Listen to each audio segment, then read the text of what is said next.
Hello. Is it now? Okay.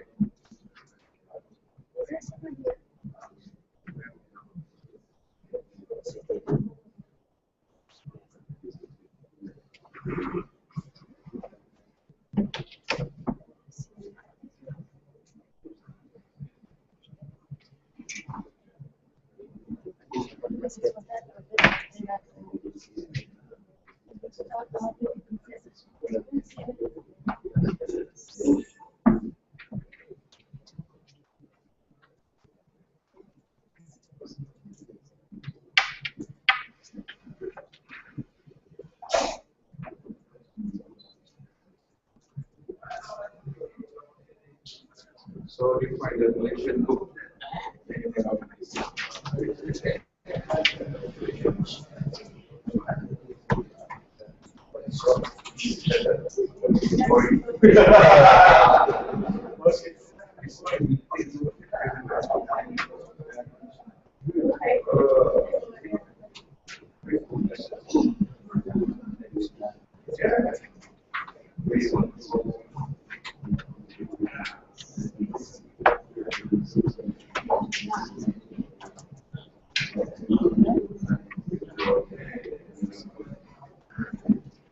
If you go to this book, page 19, one night, that is where Nubadaya is on our record.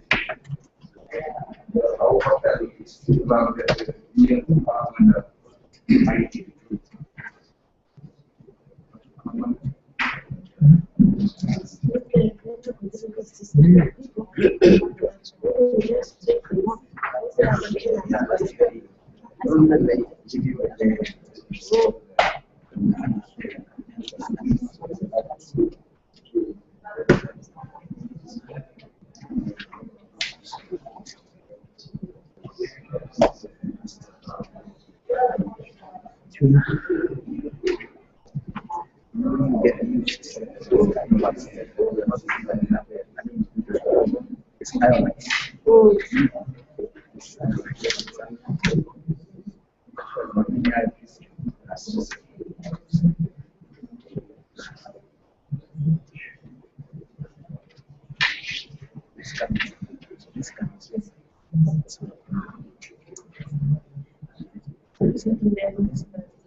Something like eminence, the eminence.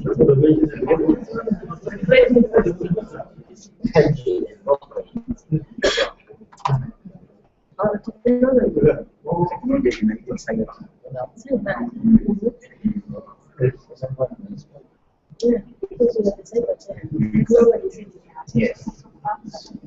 So that's what that's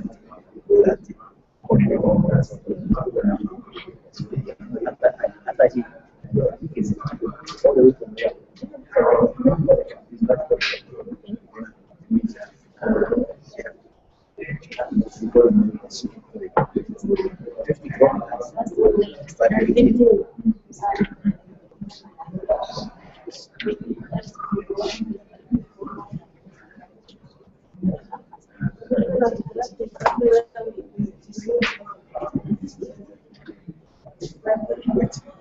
Stay there.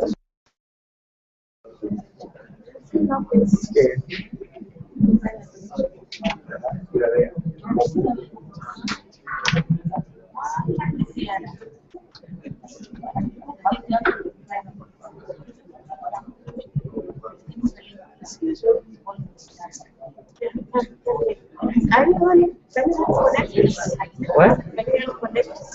Yes, you can use TIC3. Yes. It's not accessible. It's not network. Yeah, but it's not accessible like you. Yeah. The key is welcome. That's that.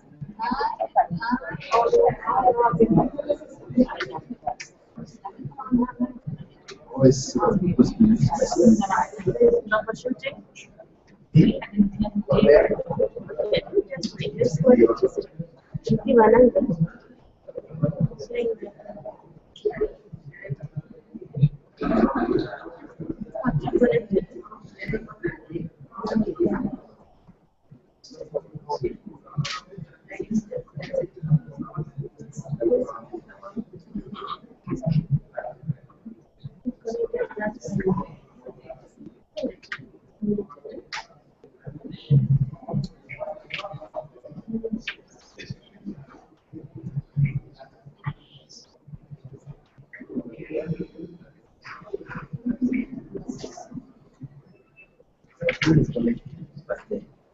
see it's true.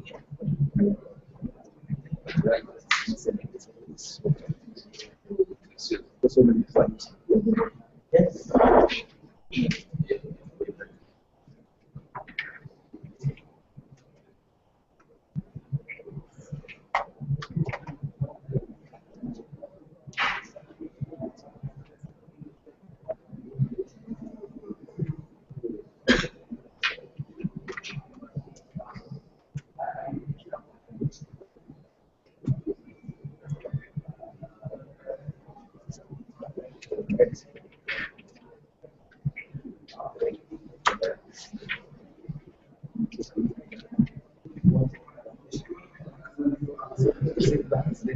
Yeah, that's correct.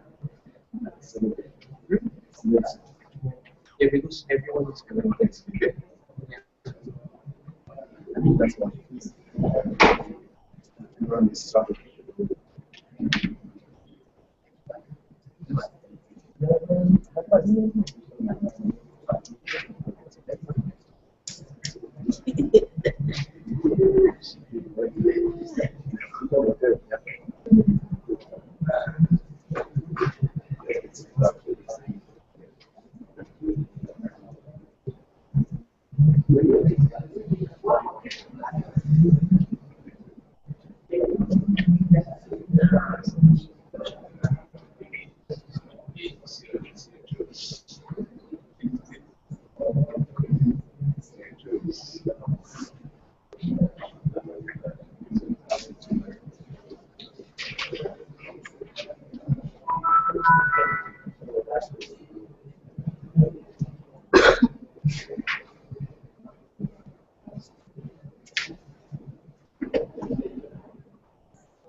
Excuse me, just we're still waiting for the Kenyan ambassador.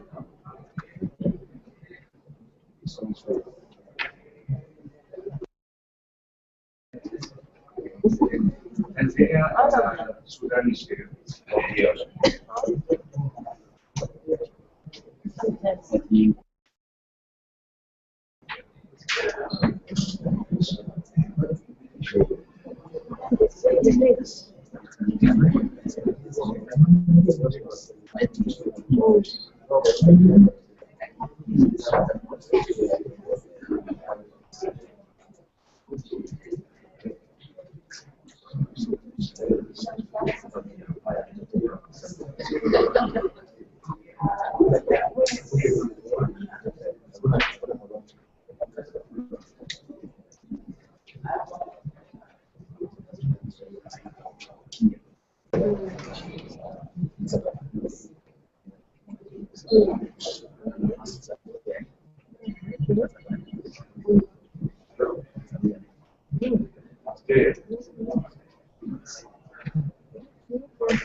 Share this.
We shall start in the 5 minutes. Yeah.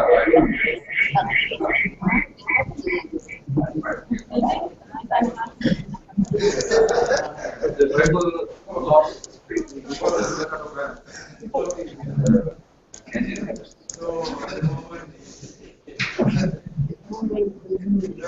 I can speak up to keep up.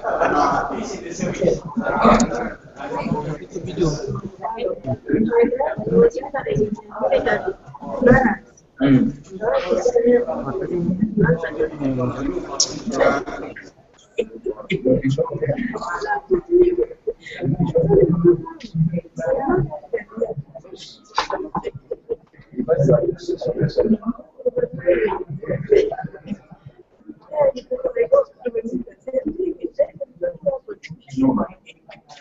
Yes. Yes.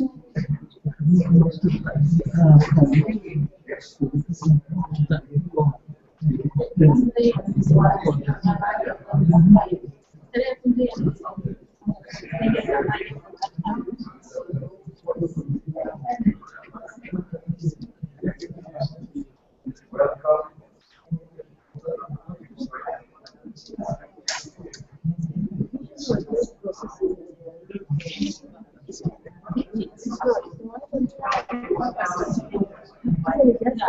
Assuming that's a new success. That's a new success. No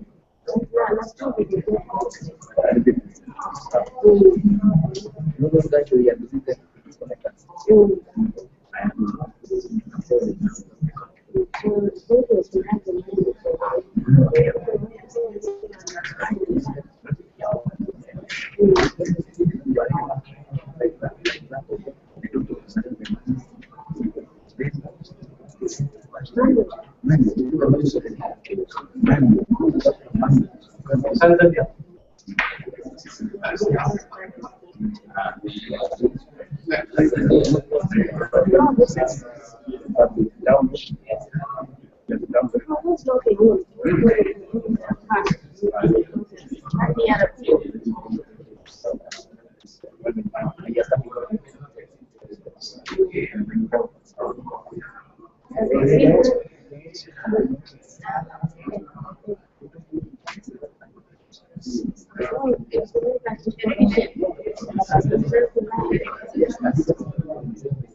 the break is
from the bus or to the bus? To the bus, okay.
Good morning and salam Malaysia.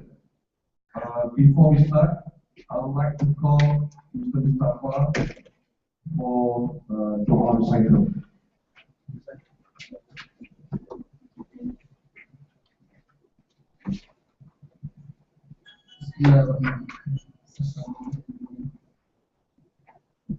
أعوذ بالله من الشيطان الرجيم بسم الله الرحمن الرحيم الحمد لله رب العالمين والصلاة والسلام على أشرف الأنبياء والمرسلين وعلى آله وصحبه أجمعين اللهم صل على محمد وعلى آل محمد اللهم إنا نعوذ بك من الحمد والحسد ونعوذ بك من العجز والكسل ونعوذ بك من الجبن والبخل ونعوذ بك من ضلالة الدين وقهر الرجال ربنا آتنا في الدنيا حسنة وفي الآخرة حسنة وقنا عذاب النار وصلى الله على محمد وعلى آله وصحبه وسلم والحمد لله رب العالمين.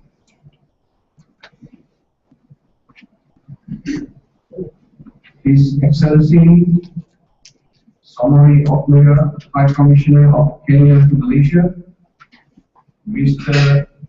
Rogatius Antonisa, Deputy High Commissioner, High Commission of the United Republic of Tanzania to Malaysia, Mr. Muhammad Yosef Ahmed, Deputy Ambassador, Sudan Embassy to Malaysia, Mr. Rutzani Udao, First Secretary, Politics and Trade, South African High Commission to Malaysia, Puan Mariama Hajidao, Director Corporate Services Division, Encik Ibrahim Hisham Adam, Director Policy and Strategic Planning Department, Ministry of Foreign Affairs Malaysia, the comments, distinguished guests, and speakers, foreign delegates, ladies and gentlemen. A very good morning to everyone and welcome to the Technology Incubation Center, UTM-MTDC Technology Center, University Putra, Malaysia, Serdang, Selangor. In our traditional Malay greeting, I would like to say, Selamat datang to all of you. I am Ahmad Azhar, your MC for today. I would like to thank all of you for gracing this occasion. I'm delighted to welcome every delegate, especially those from Sudan, South Africa, Uganda, Kenya, and Tanzania to our event, and extend our warmest welcome to those who have traveled from distance. I would like to express our heartfelt gratitude for your presence at this memorable occasion. It is indeed a pleasure to have all of you today. We are looking forward to meet you, network with you, share our experience with you, hear and share your views with us throughout this 5 days workshop, and hope this will open a new door for open of progress for all of us here. First of all, I would like to apologize as our Chief Executive Officer, Dr. Nur Khalil Yunus, will not be here with us today. Honorable guests, ladies and gentlemen, without further ado, I would like to invite Wan Mariama to give the opening speech on behalf of the CEO.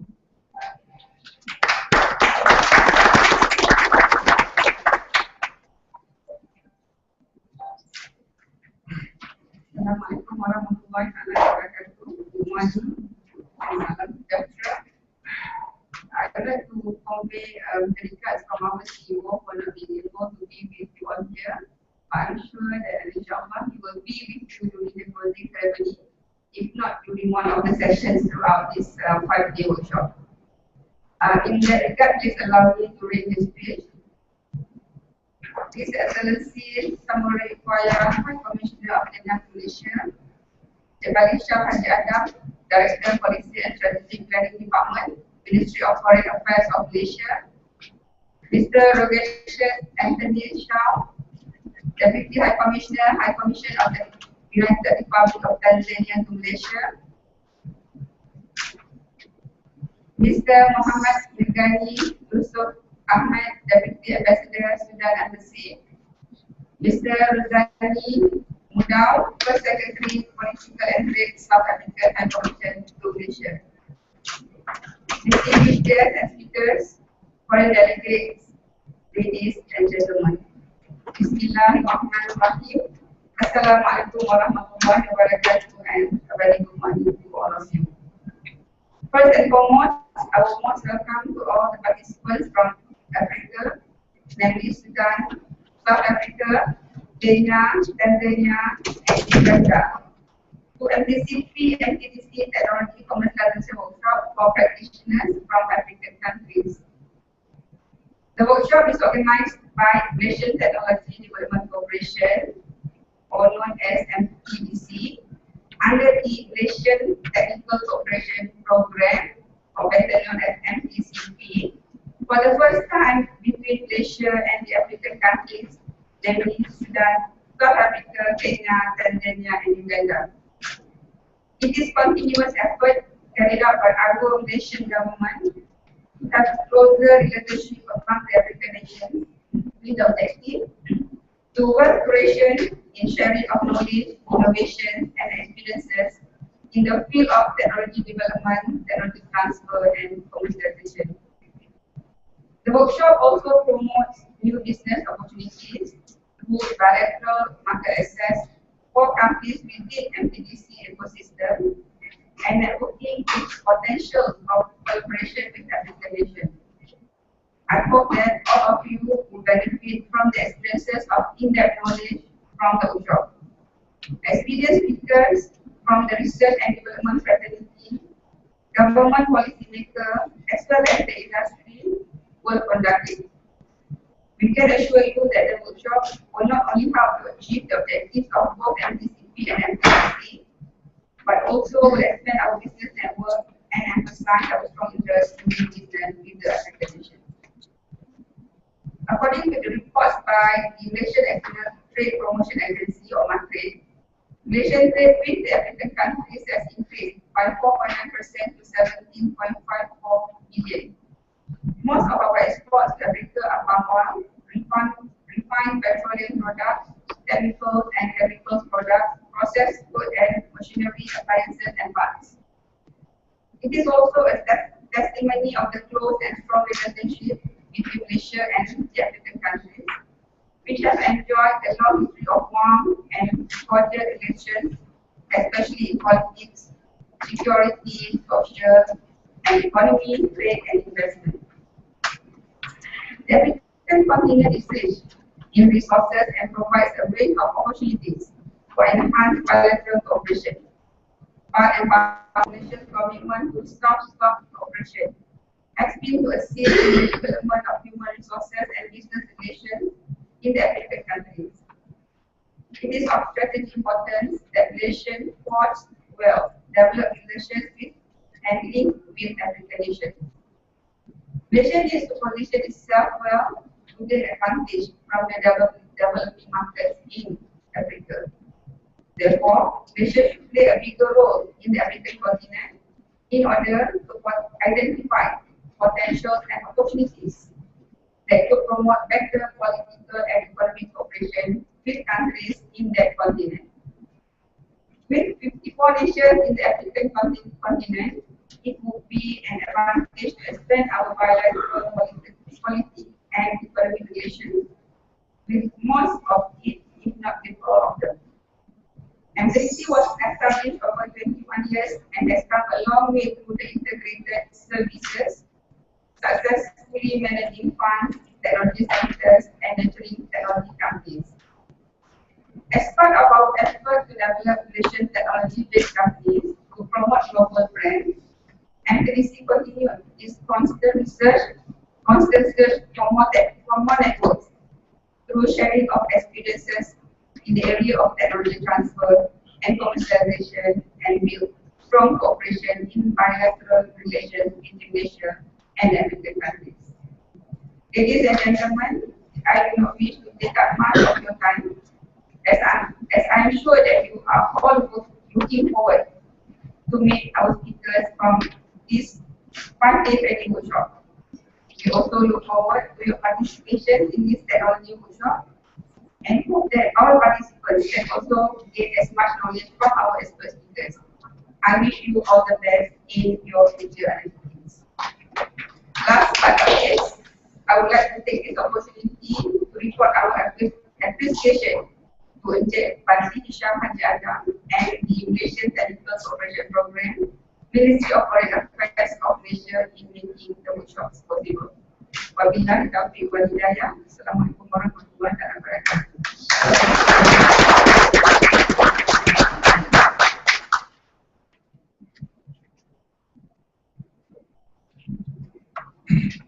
Thank you, Puan Mariam Bilo. Now I would like to call upon our VIP official from Ministry of Foreign Affairs, Mr. Bandi Hisham Haji Adam, to deliver his keynote speech and also welcome the delegates.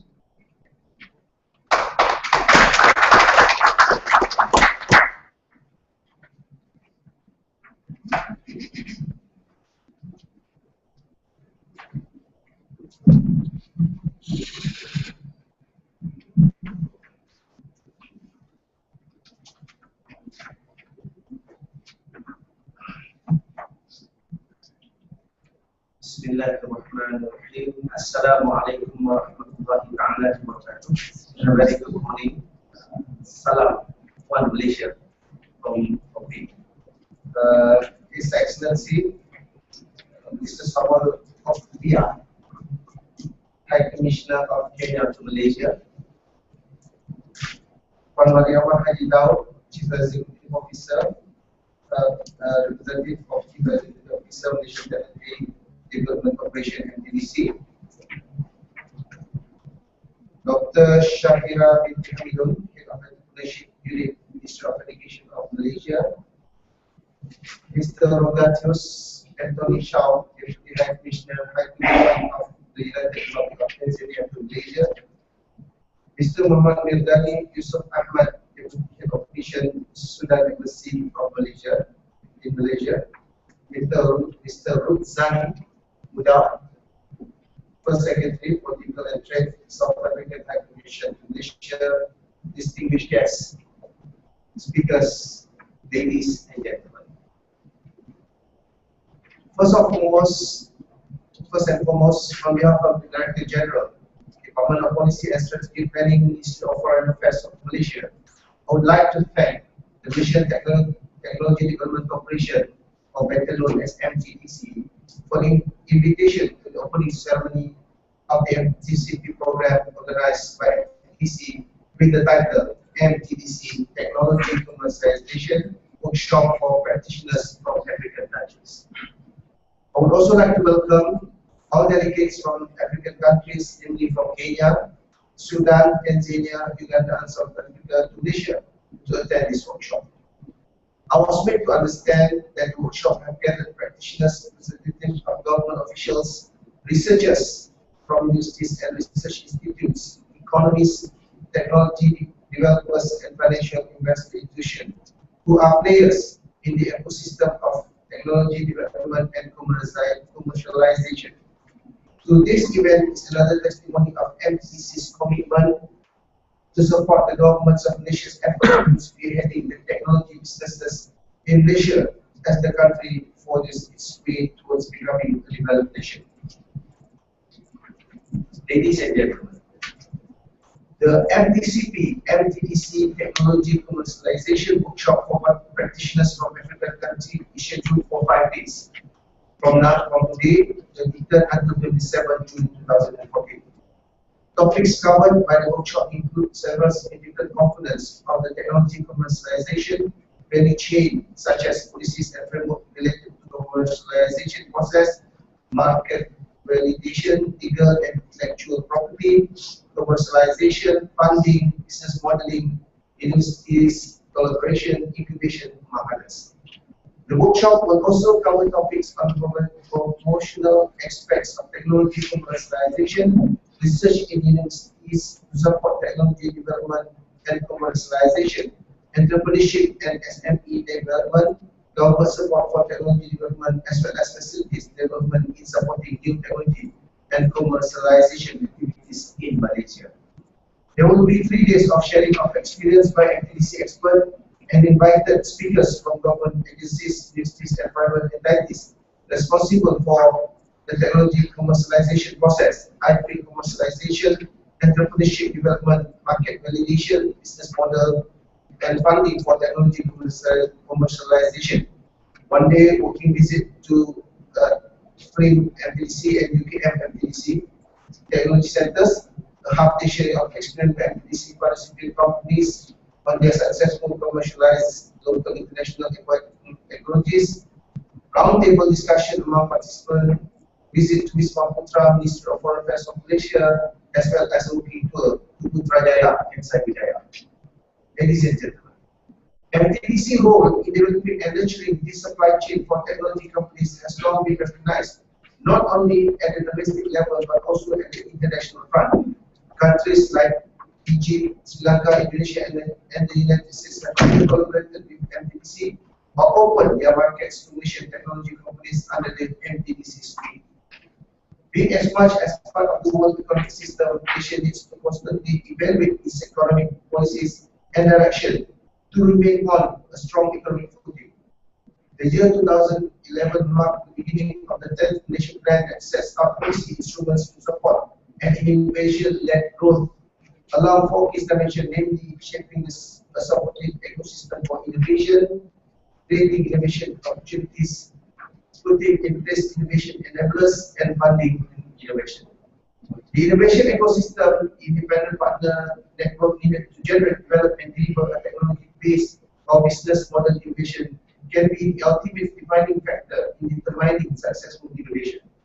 With the source of differentiation shifting from the innovative technology core to the partner network, business leaders must now understand how to build and play their innovation ecosystem. In tackling the plan, the government had embarked on important missions toward a progressive and high-income nation as envisioned in Vision 2020. Ladies and gentlemen, I am confident that the participants will gain insights and understanding in various elements of the ecosystem from this very intense workshop that would enable them to apply what they have learned here in Malaysia when they return to their countries. It is for this reason that the MTCP was implemented. Its main objective is to share our development experience, Malaysia's development experience, with other developing countries so that we could impart whatever knowledge and know-how we may have to other countries in order to assist them with their own development efforts. It is in line also with the prosper pioneer policy that we have introduced today, Tun Mahathir's era. Malaysia, through the MTCP, remains committed to South-South cooperation, which is an important element of international cooperation for development that offer viable opportunities for developing countries in their individual and collective pursuit of sustained economic growth and to raise their level of development. It has been continued by our current Prime Minister, Najib Tun Abdul Razak, whereby he also introduced the global movement of the moderates. It's also in line with the Osman Line. Ladies and gentlemen, African region has been Malaysia's trade and investment in this important region over the last 10 years. We have seen a lot of trade and investment being made by other countries like China, India, and other countries in that continent. We believe in such a huge minerals and other resources that African countries have to offer. We should need to be at the forefront to establish greater bilateral relations with the African counterparts. MTDC will work closely together with the assistance of our network in countries involved in this training workshop, in particular on technology commercialization activities and market access through soft lending programs. MTDC will further collaborate with African partners to establish their own commercialization ecosystem to help nurture, trade and promote technology companies and technopreneurs from countries in the African continent. Moreover, it will definitely create new markets and economic groupings through bilateral and multilateral cooperation among the technology companies in Malaysia and African countries. We are indeed exalted to be part of this strategic partnership and hope it is the start to many more collaboration in years to come. In addition, it is also to establish a complete and functional ecosystem for technology transfer, commercialization and business engagement that are easily accessible to technology companies in both Malaysia and the African nation, as well as to accelerate transfer of technology and development of new technology companies commercializing technology developed by Malaysia and the developing countries. Ladies and gentlemen, once again I would like to congratulate MTDC, who has so far organized 4 MTCP technology commercialization workshop in those countries that have admitted Sri Lanka and Egypt before. We believe through our experts' knowledge will give the African participant an in-depth knowledge, a walkthrough of topics and interactive group dynamics of shared experiences in technology transfer and commercialization. This workshop provides a timely opportunity for us to come together to consider how can best identify and address issues on the establishment of a complete commercialization ecosystem to promote healthy development of technology startup spin-off companies, highly capable, knowledge-rich entrepreneurs, and the market factors that stimulate growth of technology businesses in African nation and as well as Malaysia.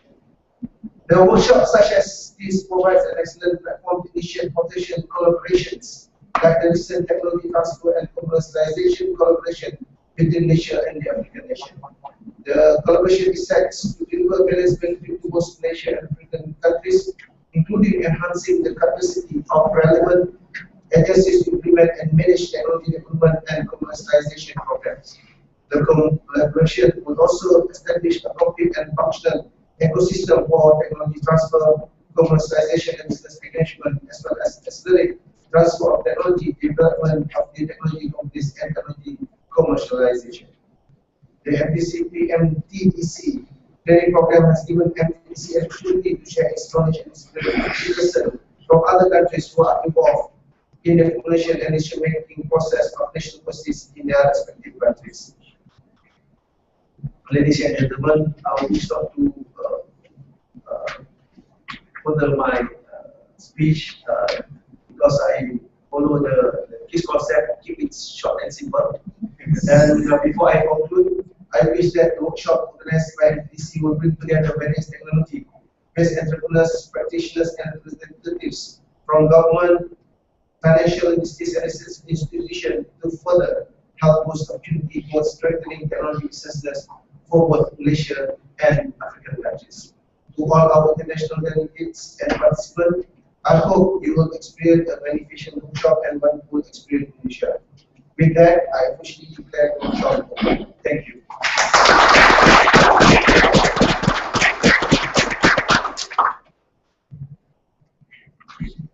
Thank you, Mr. Batin Shah, for his keynote speech. With that, we have to come to an end for our opening ceremony. Thank you once again to all of you who are here today, and we will take a short break and later on continue with our open session.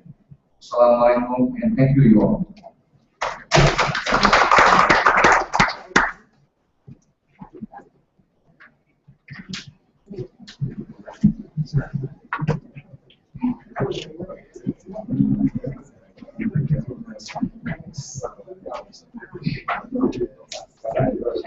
You want to take a short break?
sponsoring program here for the Kanu deadline under حتى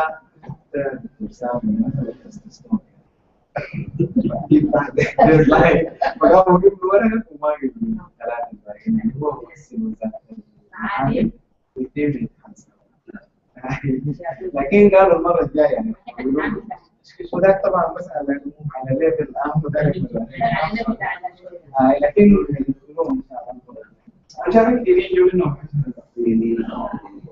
كنا نقول انه اخذ الكورس ايوه فعلا احنا لو دخلنا الناس تاخد مستجيب لكن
Sekarang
Dia dah habis break bro.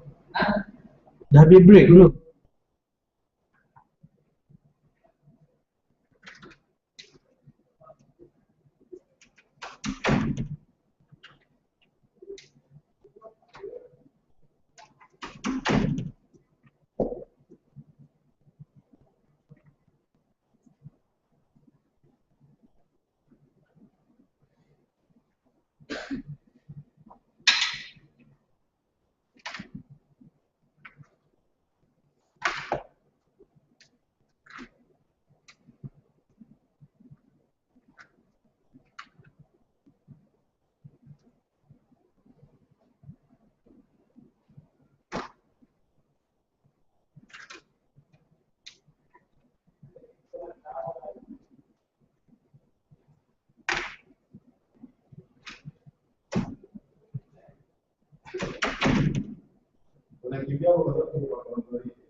To see whether I can log on to the rules of congestion.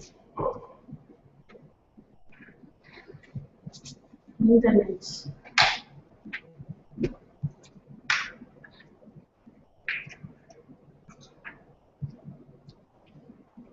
From there, we move from there because of commercial. I don't know. We move from that place because we could not see God because of this pillar. Oh, no, I was asking. Kule kwa chakula. Huko nimeiva sawa. Hapo hakuna kazi. Sasa tunakula watu wanakula. Wanatupatia chakula nyingi sana and there is no cash. Hiyo ni waste. Wakaenda. So you can't kula hiyo ukikula sana itakuwa mbaya. Yes, in fact. Not healthy.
Yes. There's an iPad next where it was seated. Whose iPad? It's not mine. It wasn't yours. No. Oh, okay. Yeah. Oh. Yeah.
Yes.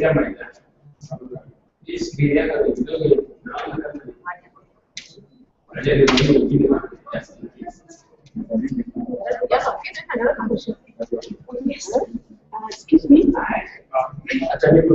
Pictures. You want to take pictures? Maybe invite all to go out with the embassies and high commissioners. Yes, take pictures. Yes, take pictures with the embassies and the high commissioner. Yes. Tapi as lang mo tayo bikin apa announcement. Okay, fine.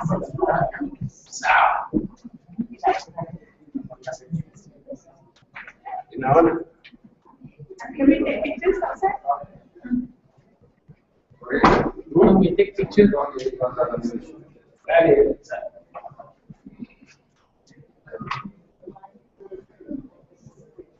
yeah, yeah.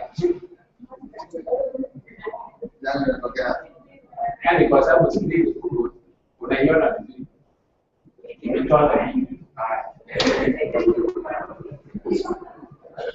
Yani screen looks better. Yeah.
Proceed now.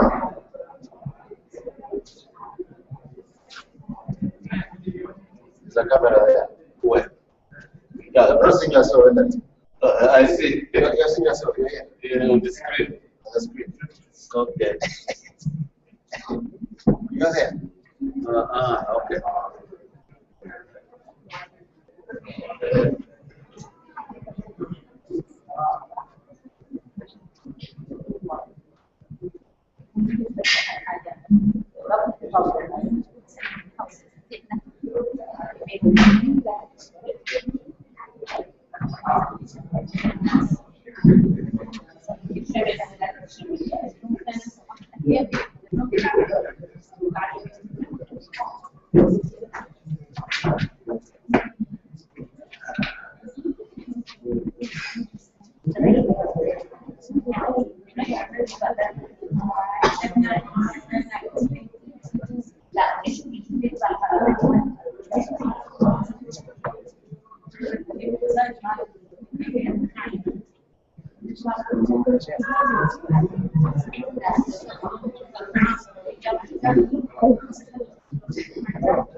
We shall start another 5 minutes from our first session.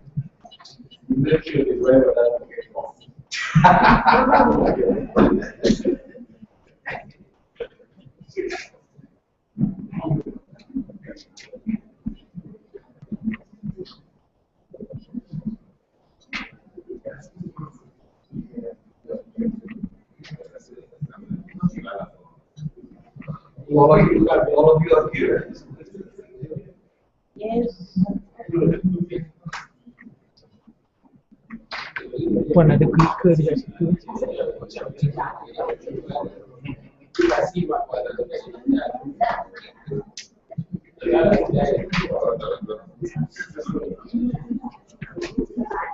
Assalamualaikum and good morning, ladies and gentlemen. Today, after a great session just now, meeting your embassies, High Commission, High Commissioner and your Deputy Ambassador. I believe that everyone is in a good spirit to start with the first one. My session is in. What I'll do is to introduce to you what Malaysia is and about the workshop. How was your flight yesterday? Was it okay? Did you have a pleasant trip?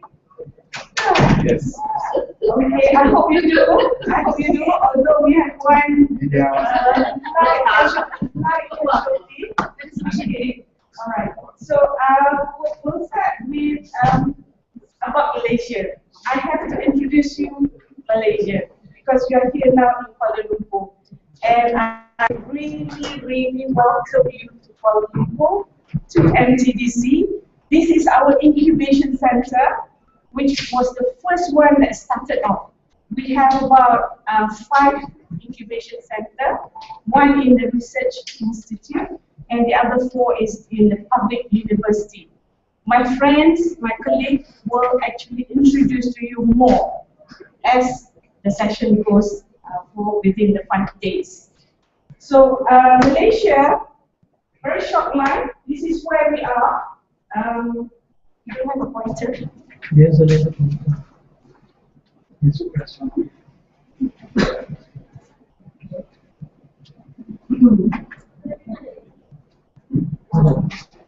Yes, press. Okay, this is Malaysia.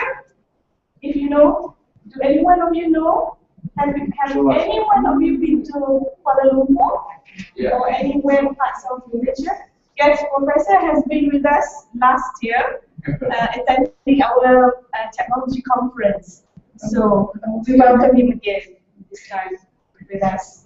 So here is the Peninsula Malaysia, and here is East Malaysia. We are northern side. This is Indo-China, Cambodia, Laos, Myanmar is far, and on top is Japan. This is Thailand, so here's Malaysia, and here's Indonesia. Okay, so the neighboring countries are Brunei and Indonesia. This is Indonesia. So we are here today, right? So this is where we are geographically, and the population now, as per last year figure, is 28.3 million. The capital city is Kuala Lumpur. We are now in the capital city. The people comprised of Malays are the majority. I'm Malay, right? So Malays comprise 57% of population, while the Chinese, Indian, and other Bhumi-Putra and others make up the rest of the country's population. So the majority of the population are Muslim, and people of Malaysia welcome visitors that respect its local custom and tradition. Our language is Malay language as a national language, which is called Bahasa Melayu.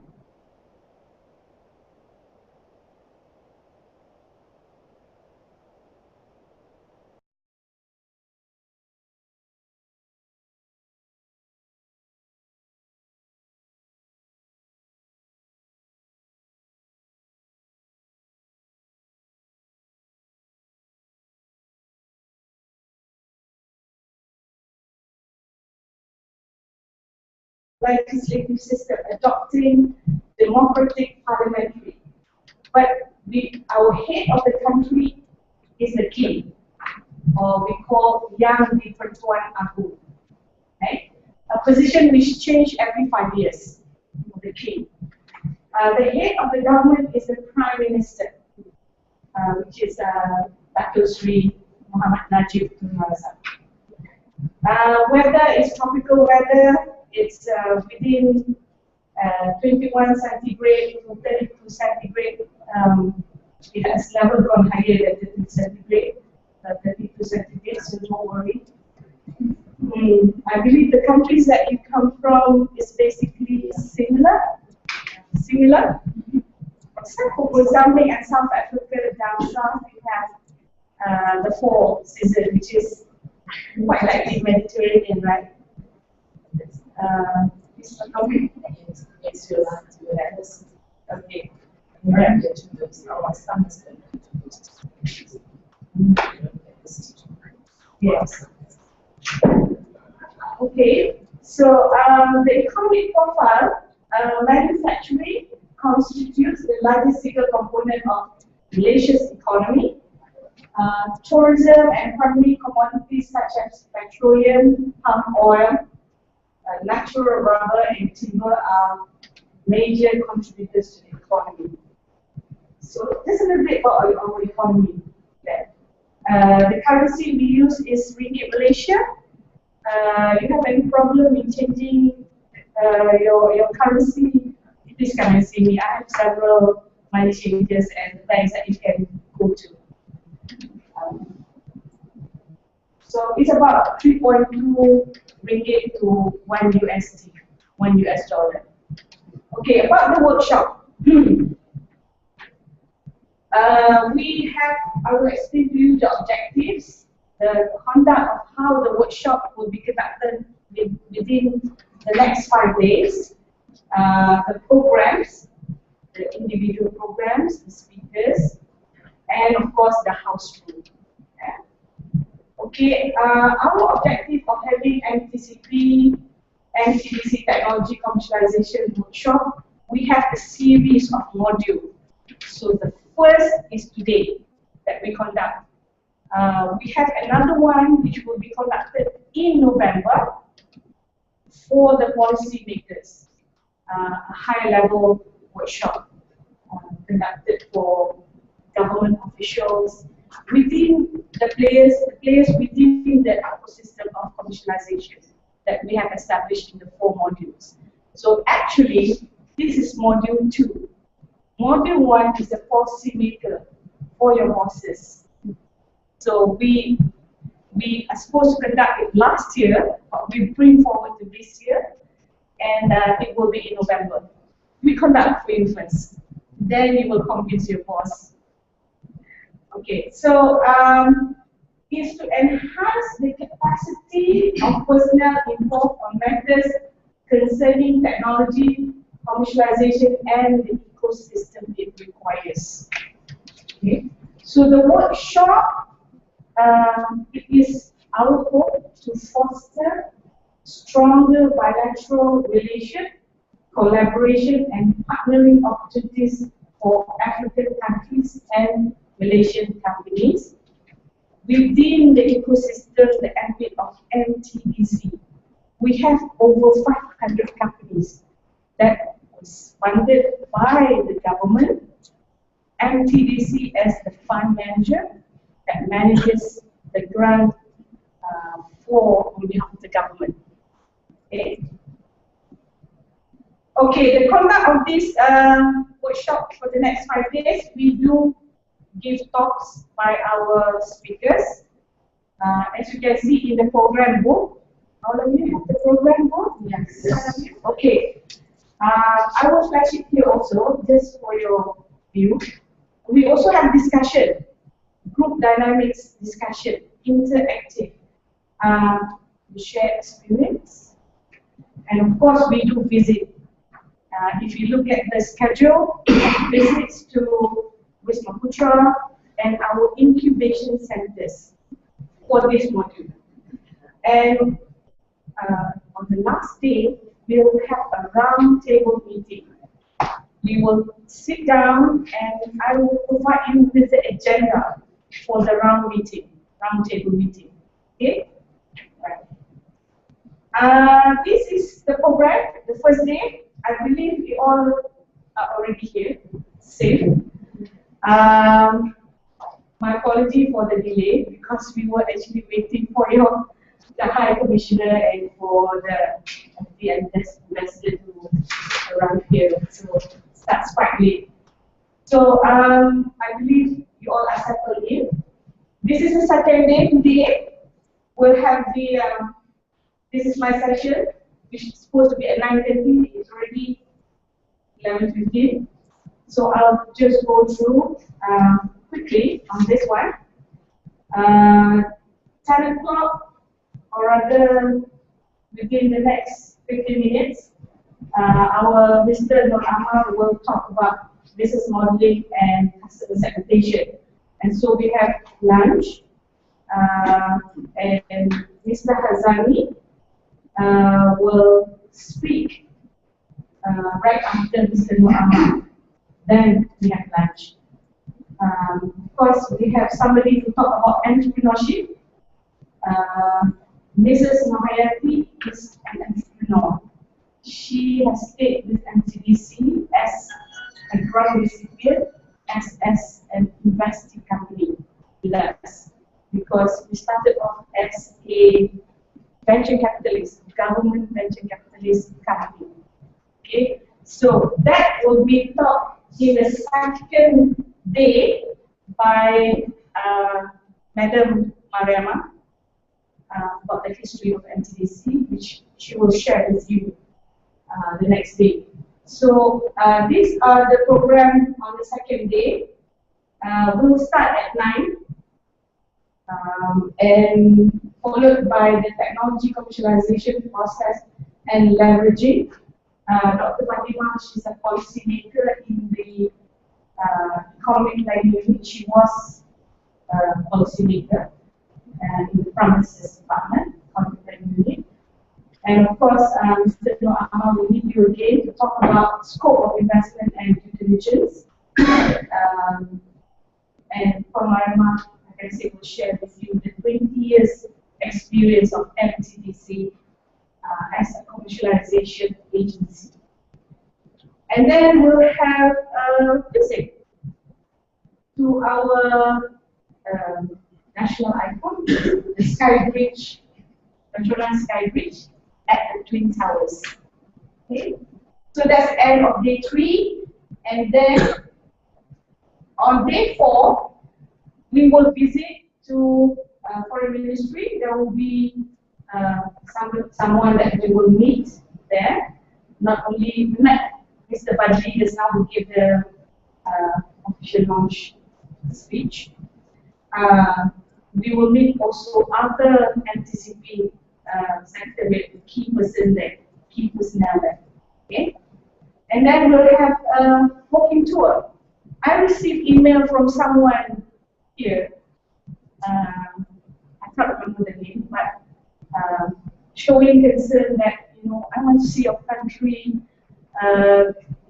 You know, we won't have time to see Malaysia. That was you? Okay, thank you. I take note of that concern. So we are providing you the program for this. So we have that visit. And later on, after Putrajaya working tour, Putrajaya is where the government buildings and government offices are. The Prime Minister resides in that office, so that's where Putrajaya that will bring you to the tour. And then there's of course a Sarvajaya tour, and we'll have lunch after that. We will bring you to the National University called University Kebangsaan Malaysia. Okay, so that is our incubation center. We have companies residing in the incubation center, which we will give you that tour. And then we have visits to presentation and visits to the UKM, followed by a networking dinner at night. So we will, it's in the city, so you will have to go by bus to this place. Okay, so that's end of day 4. Day 5, you will visit FRIM, which is Forestry Research Institute of Malaysia. So we have startup companies in this place that we want to share our experience with you. Okay? Startup companies. It's a spin-off company of Forestry Institute. So there will be a talk presentation, and there will be sharing of experience from one of the startup company. This is one. Sorry. is this guy. He's an entrepreneur. He's a university, a young graduate, who will share with you his startup experience. Okay? And of course, we have our senior personnel to talk about COMESA's graduate entrepreneurship program. Okay? And we have one startup company under this COMESA's entrepreneurial program to share with you in this presentation. And of course, we have a networking dinner right after that. On the last day, we'll have a presentation on funding, the types of funding that we have in MTDC. Okay, it will be given by two of our senior personnel heading the funding side. And of course, followed after lunch, we'll have a roundtable discussion. There will be a second presentation ceremony, and possibly, if not, our CEO will be there, inshallah. For the Muslims, we have Muslim Friday prayer, and we have made that arrangement to pick up the Muslims for the Friday prayer, and for the rest, we will send you back to the hotel. Right? So, this is the departure day. It's a sad day because you all will depart to your respective home countries, and we will bring you to ARIA. But before that, we will bring you around. I think we still have time for you to see Kuala Lumpur. Okay, we'll try. Friday is not a good day. It's a jam day. So we will try our best. Azlan, we will do it. Yes, yes. Okay. Okay. Okay, house rule. I want your fullest attention on the house rule. Very important because under the MTCP program is a different program from any other programs that you may have attended in other countries. But in particular, here MTCP in MTDC, we are to provide the registration list with your signature back to Ministry of Foreign Affairs, because this is a G2G program. Okay, it's between Malaysia and African countries. So I hope you all understand that meaning. And morning once, we take attendance when you come into the classroom, and when you come back after lunch. So we will circle it around and please signature, put in your signature, right? That's very important. We have an evaluation form that is to be filled up, the MTCP evaluation form that we have to submit back to the Ministry of Foreign Affairs. This is mandatory. We hope that we get the confirmation to fill it out, complete the form. We expect punctuality, which I think is no problem because we pick you up and send you here and you'll be here. No problem. I suppose no problem. Okay. We hope to have your participation in all sessions. We really do appreciate your kind cooperation to give your views, share your views from your country when we have those sessions. And if you do have any external meetings, we do hope that you will inform us because it has to go through us. And if we find out that you are not here for any of the sessions, we have to report that back to the High Commission Office or the embassy. So that's the ground rule under MTCP program, because it's between the Ministry of Foreign Affairs here in Kuala Lumpur and Ministry of Affairs back home. Okay, so very clear? Yeah. Okay. Yes. There are two lists. Registration list. One. The registration list is the first day. The attendance list is the preceding days. The preceding days. So we'll have your signature twice in a day. Twice in a day. The registration list is the first day. The attendance list you will get today after lunch, and then morning tomorrow, and after lunch again every day. Okay, for 5 days. Right. So, right. This is, you know who Azlan is, who has been with you since last night. Azlan. That's him back there. And we have he changed his name. May I know what it is? Okay. We have two ladies in our secretariat, Azwa and Wahida, and she will come for you for any kind of assistance that you need. If you know, it is to me and or Azlan. So she'll be there. I think you have met them, the two girls. Or you want me to bring them in? Yes. Can see them.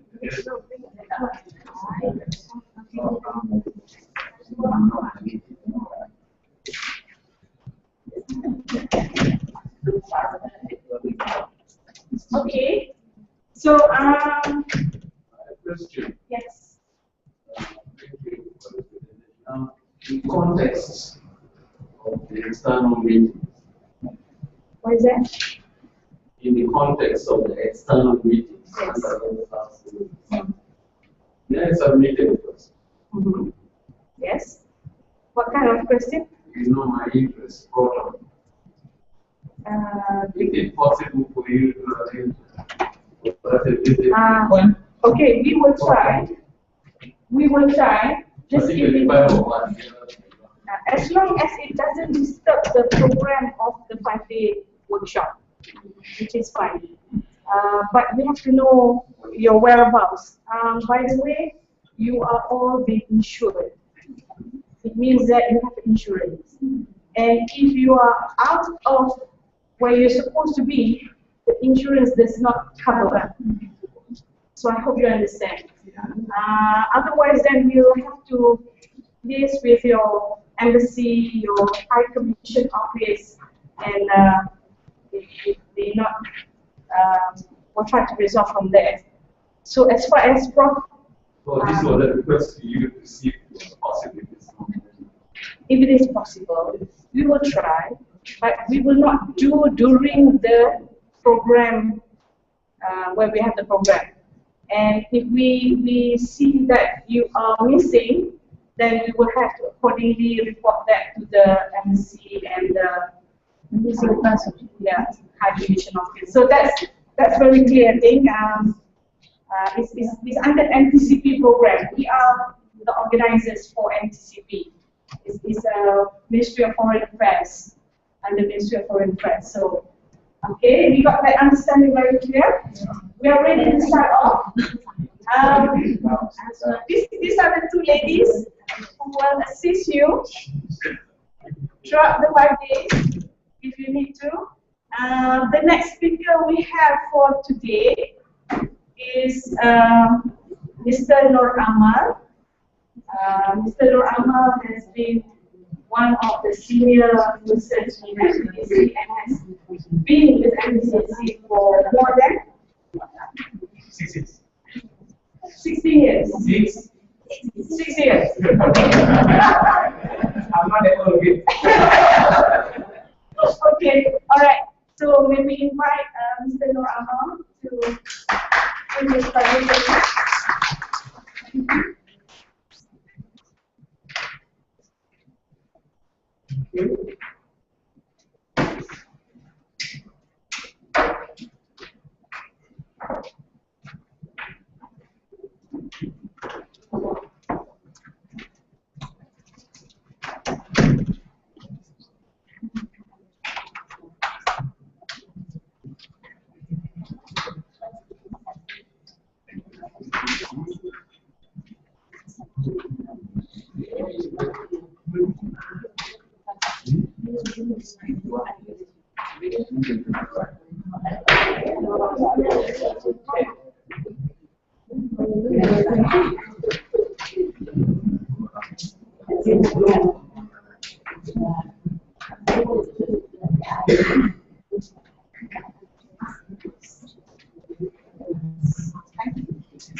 Okay, for those of you who has notebooks and all that, if you want to access to the internet, the details are over there.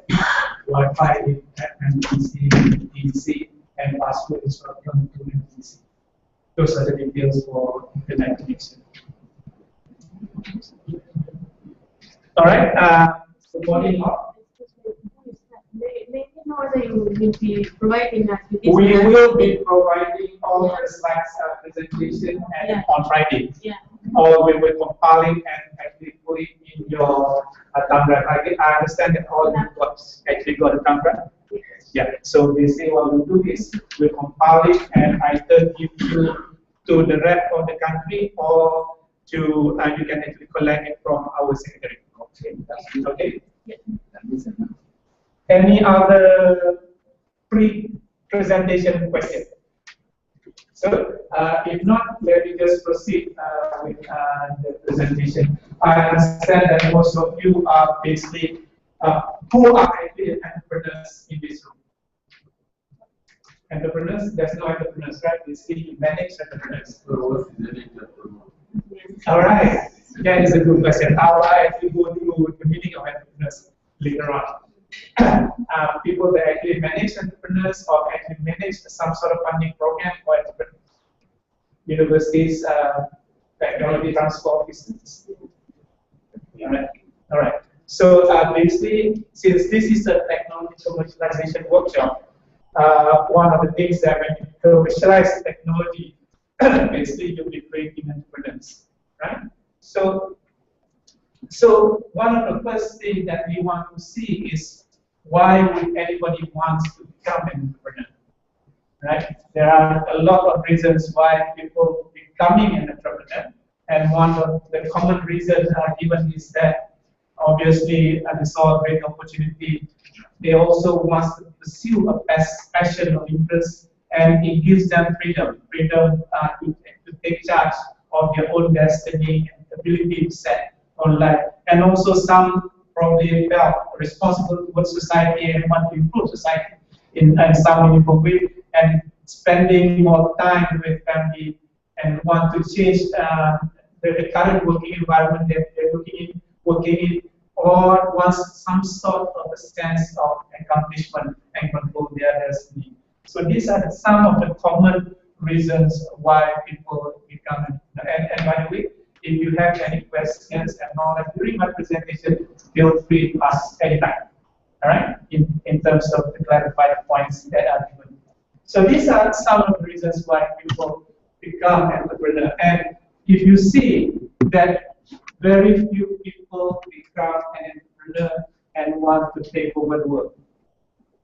You become an entrepreneur because of your passion and all that. That is one of the first things that you want to become an entrepreneur.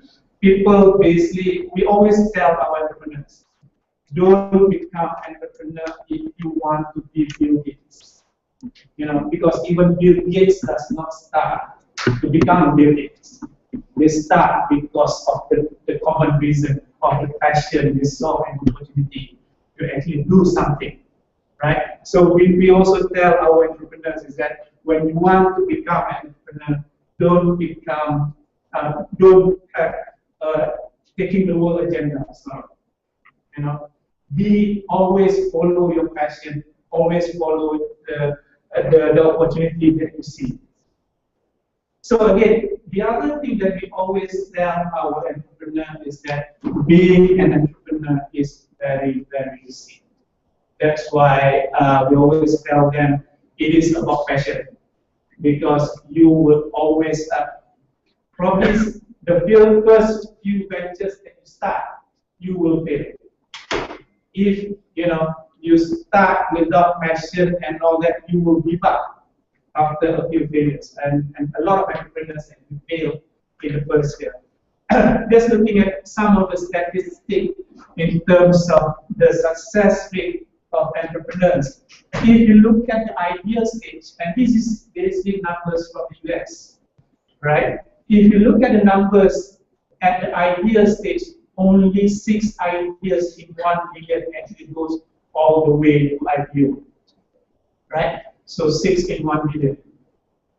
if you look at the later mid-range sort of stage in terms of the development stage, only 60 goes out of 10,000 goes to the IPO stage, and very late development stage, only 1 in 10. So very few success rate in terms of taking the company all the way from idea to IPO, which is the public listing of companies.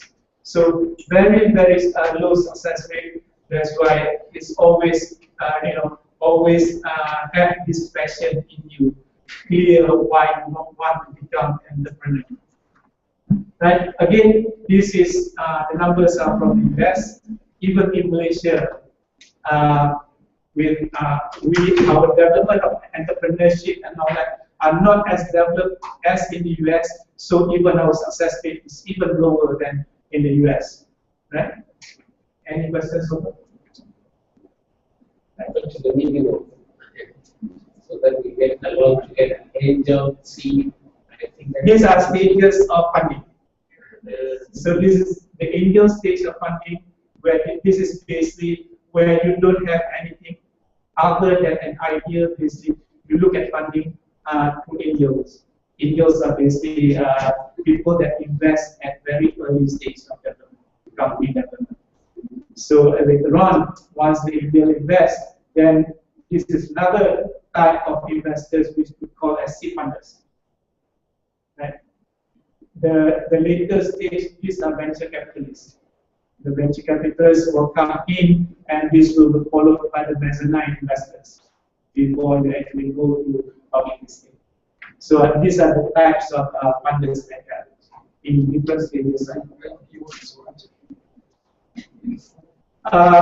Public offerings, initial public offering. This is the public listing of companies when you go into stock exchange and all that. That's where the IPO comes in. Initial public offering. Yes. I just wanted to find out where in the beginning an idea is an idea of a product or an idea of a business.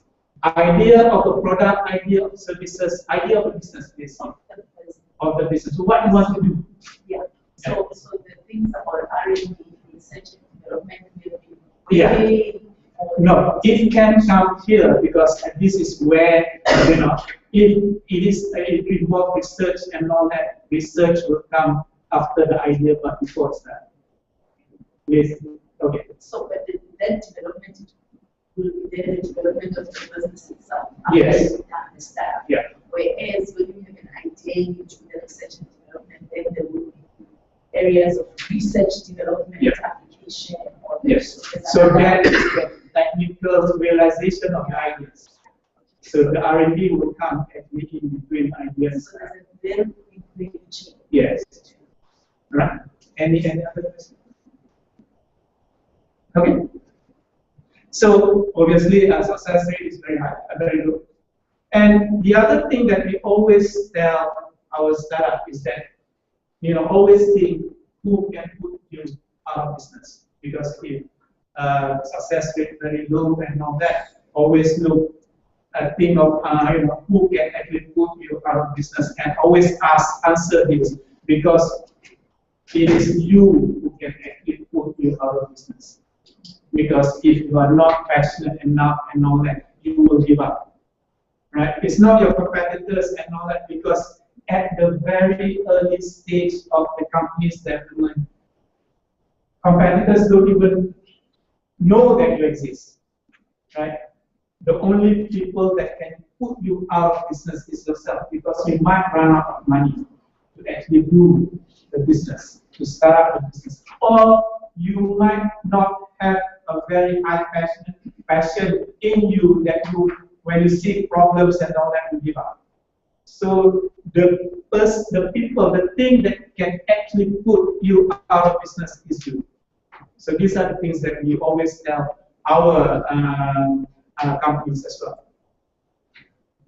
So as these are some of the quotes, basically, most startups worry about Microsoft, Google, or whatever in terms of competitors and all that. But the failing is actually, at your own business, because your business is simply about execution. It's all about execution, execution, execution. If you cannot execute, you will fail. Right?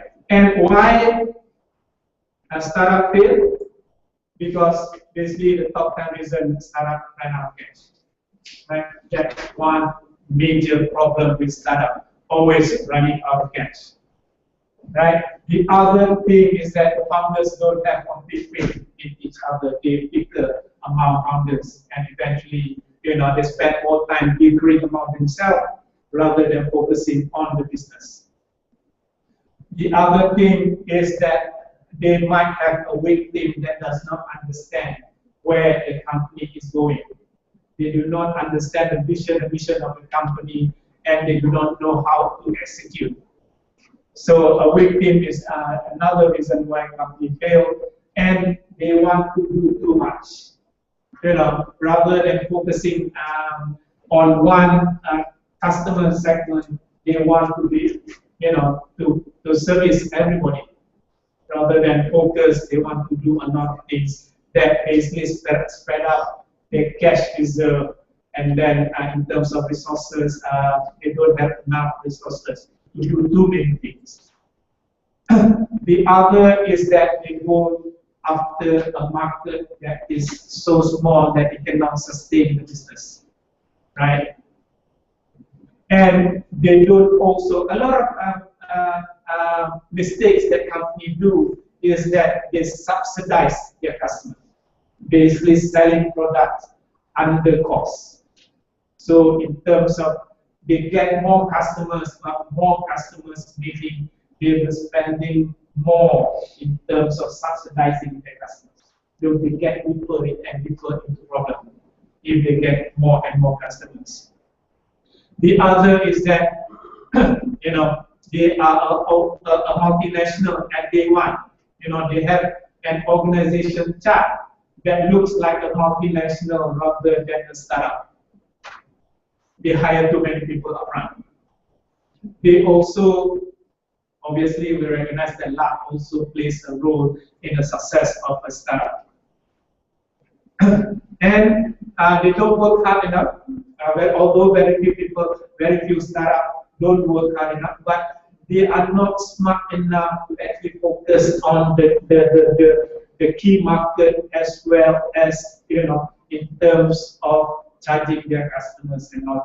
They're not very savvy enough to be entrepreneurs, which is understandable because a lot of startups are what we call as virgin entrepreneurs. This is the first time that they're doing this.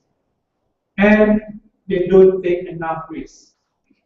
Being an entrepreneur, this is one of the major challenges, taking risks, because with only risks, you will be successful. Right? And obviously, the bonus level is that some entrepreneurs get greedy. They start paying themselves too much salary, and when they're not doing, the business is not big, but they're already paying themselves big salaries and all that. So these are some of the top 10 reasons why startup fails. Right? And since one of the first reasons why startup failed is that they ran out of cash, you, as a startup, you need to always maximize the funds that you have. You need to use it, if not just efficiently, but effectively as well. You need to stretch to the last time, right? And pay for things when absolutely necessary. Why rent an office, for example, when you can work from home? Why buy when you can borrow or even lend? And basically, at the initial stages, probably you need to do everything yourself rather than hiring people. So these are some of the points that you can actually maximize the funds in here. It doesn't matter whether the funds is basically from your own pocket or from the parents, families and friends, or even from other investors. You need to always maximize the funds. Any questions? The question about you. That's interesting. Point number 2. Weird. I don't think survive without paying. Basically, you can do that because people sometimes, when they start setting up office and all that, they start looking for, an outside office. They want to rent an office space when you can actually do it. If you are a team of 3, for example, you can always start from your own household, for example. So minimize the expenses that you have.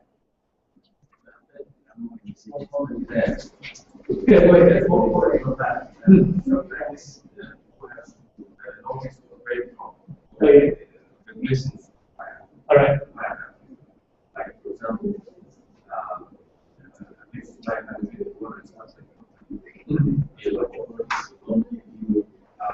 license to operate in their area of station. If you cannot show that way operating, we're happy to check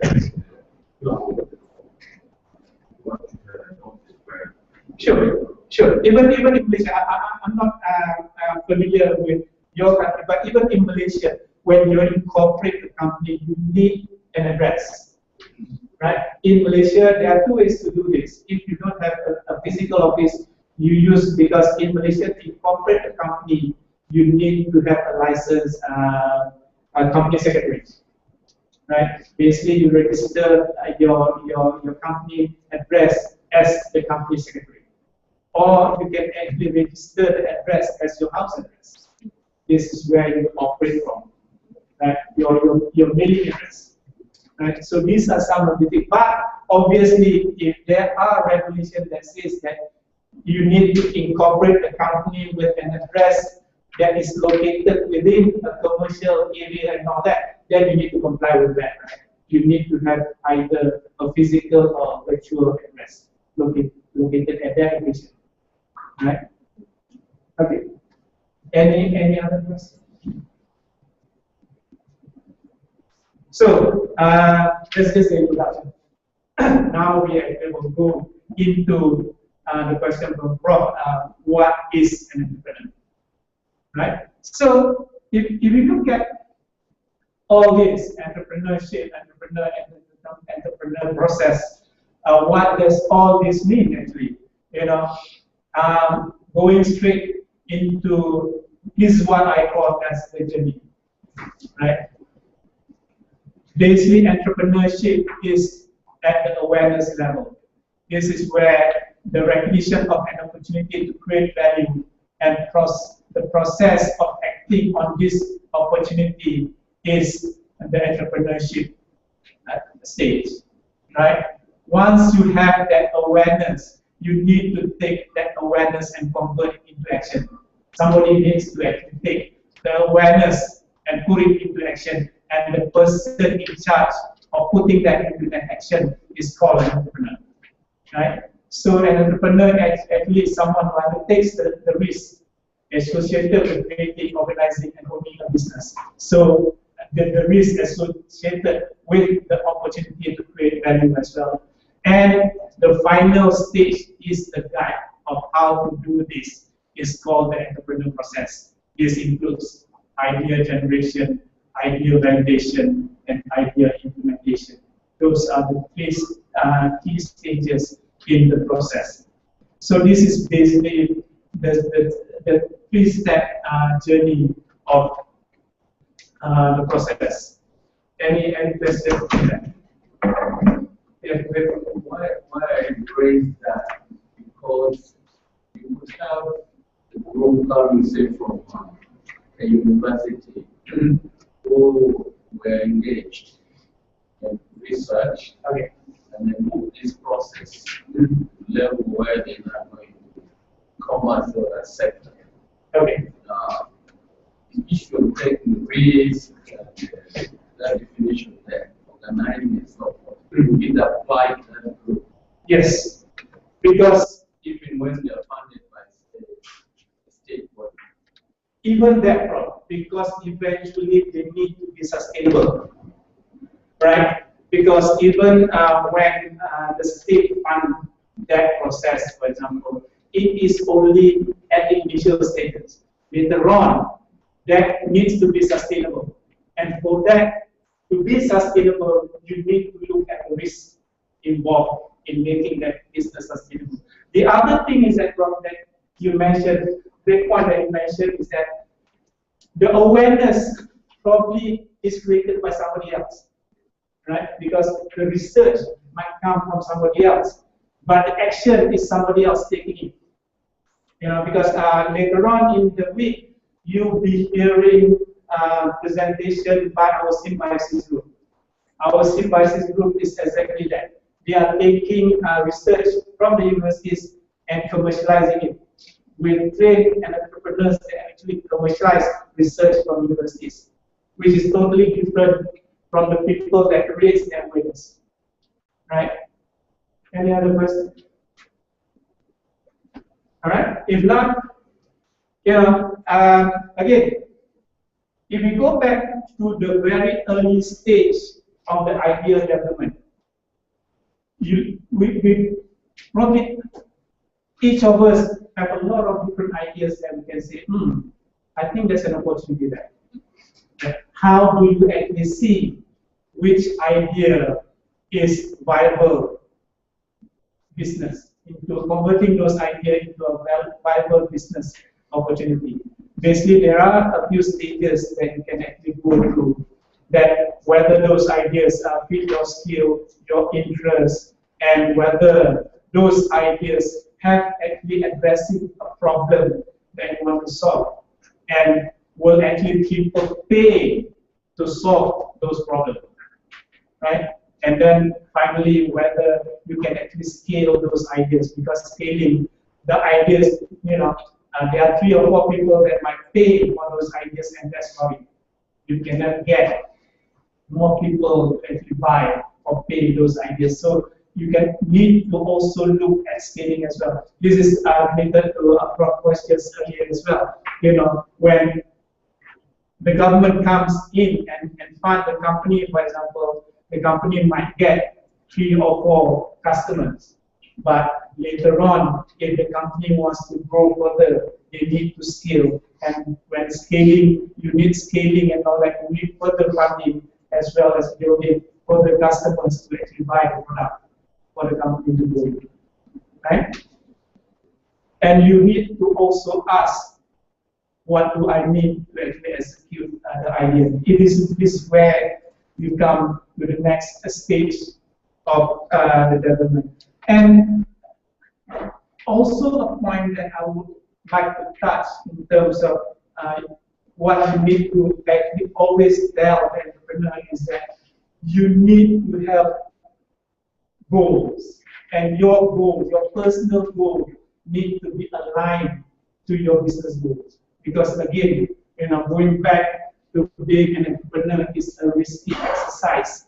You need to have a personal goal, because if your personal goal is not aligned with your business goal, you basically will give up after the first failure. Right? The other thing is that you also need courage. You know, we always say that entrepreneurs always have thick skin. You know, they're not intimidated by anybody. You know, people might tell them, don't do this because you're paid. You know, they say, no, I want to do this because I believe this will be successful. The other is that since, you know, an entrepreneur going back to their journey always requires action. You need to do things. You need to act on it to become successful. So these are the other, you know, again, an entrepreneur is always driven by passion, and it is not a forced exercise. You cannot force somebody to become an entrepreneur. You know, it is based on passion, and it is not forced exercise, and it requires even 150% commitment to become an entrepreneur. Right? You know, if you're earning a salary or wage, you can still do it and complete a job without having passion. But you cannot do that if you want to be an entrepreneur. And somebody said, entrepreneur is not a job, but a religion. Because you need to always believe in it, even in times of failure. right? In times of failure, you still need to believe that this is the thing that you want to do. So, people say it's not a job, but a religion. All right? So, going back to, again, definition, what is a business actually? Right? A business is basically a marriage of two things. The marriage between the entrepreneur, who is a person of action, with ideas, skills, or technology. Right? You need an entrepreneur to take the ideas, skills, and technology and convert it into product and or services. This is the child of the marriage between the entrepreneur and ideas, skills, and technology. So the child is either a product or services, right?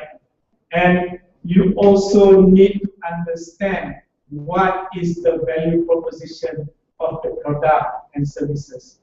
A value proposition is basically what separates you from the rest of the product and services already out there in the market.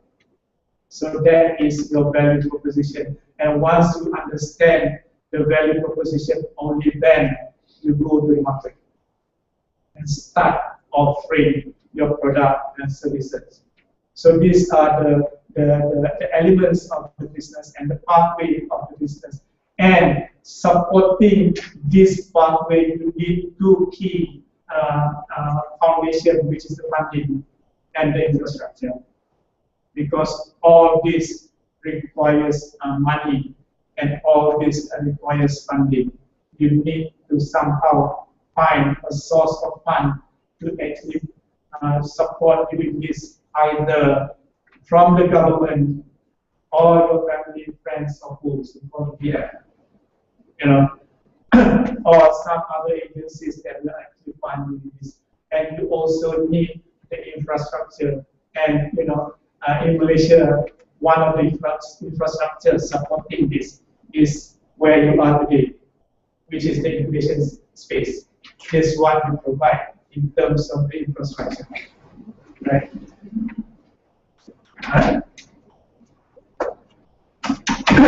And the other thing, traditionally, what people will do in terms of building a business is basically come up with a business plan.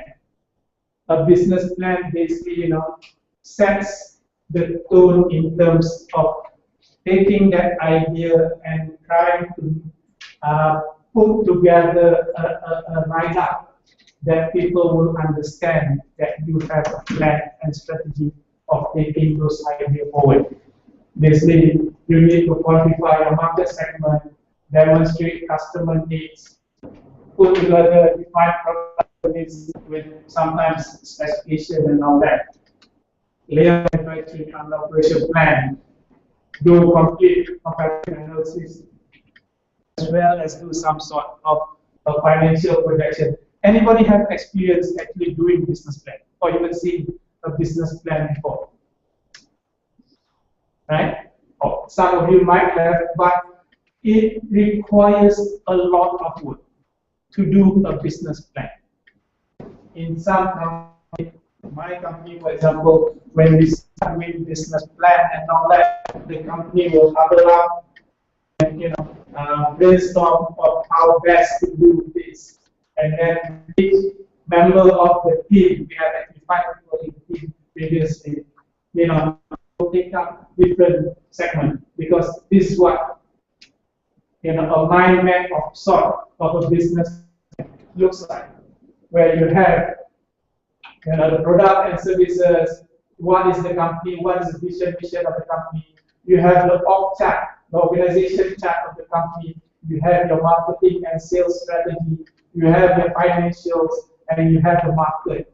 Those basically takes a lot of work to do.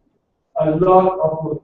Because if you haven't had the experience of actually building a business plan, this will actually, you'll probably spend at least a week to put together all this.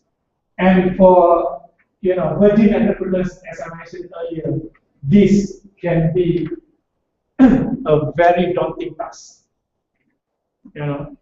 Imagine putting all that.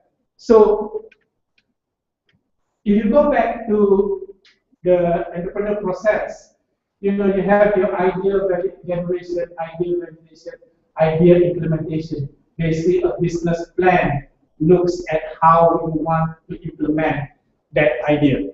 A business plan will actually come at stage 3 in terms of the idea implementation. Right? There is, however, another component that we are promoting right now, is that even when you have an idea, before you actually go into the implementation,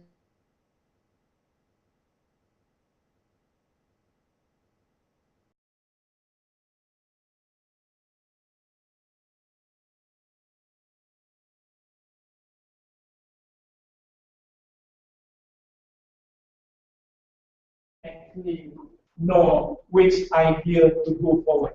So what we are proposing right now is that between your idea generation and idea validation, put together a simple, what we call a business model canvas to actually evaluate those ideas before you actually get involved in terms of the writing of the business plan, which will take a lot of resources and time. So this is how a business model canvas looks like.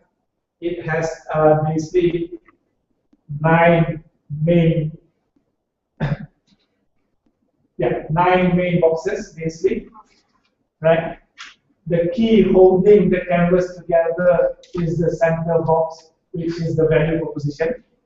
As I mentioned earlier, the value proposition is the thing that makes your idea unique. How is it different from the rest of idea services or product out there? That's your value proposition. And the other important box is the customer segment. Who are you targeting with that value proposition? Who are you selling to? Right? And basically, what sort of relationship do you want to establish with your customer?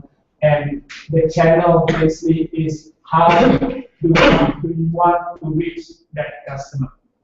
Right? So you have some sort of a loop between your value proposition, using that channel to reach that customer segment, and basically the relationship that you want to establish with that customer segment. This is what we call as the front end of the canvas. And from the front end, basically generates the revenue. Right? The back end of the value proposition is basically what will cost you. Right? So in terms of the value proposition, who are the partners who will actually help you develop that value proposition? And what are the key resources that partners requires to get that activity going in terms of delivering, helping you deliver that value proposition, right? And the back end always will cost the company, and this is basically the cost structure of the business. So in any business, you want to keep your cost low and your revenue high. This is the most common formula that you have in terms of keeping any business sustainable. So if you look at the business model canvas, a business model canvas. Any question before I go? Value proposition, those are the details there. The details I will go deeper later. All right. And also, I will not actually go too much in depth because the going in depth of the business model canvas actually will take half a day. But I will just basically give you a quick glimpse of it, and in next couple of days, you also will be seeing this in terms of when the presenter for market validation comes in. He will also again go through the business model canvas. Right? Any other questions? Right. So, there is what we call as the old school versus new school. In the old school, basically, this is how we define as people always requesting for a business plan.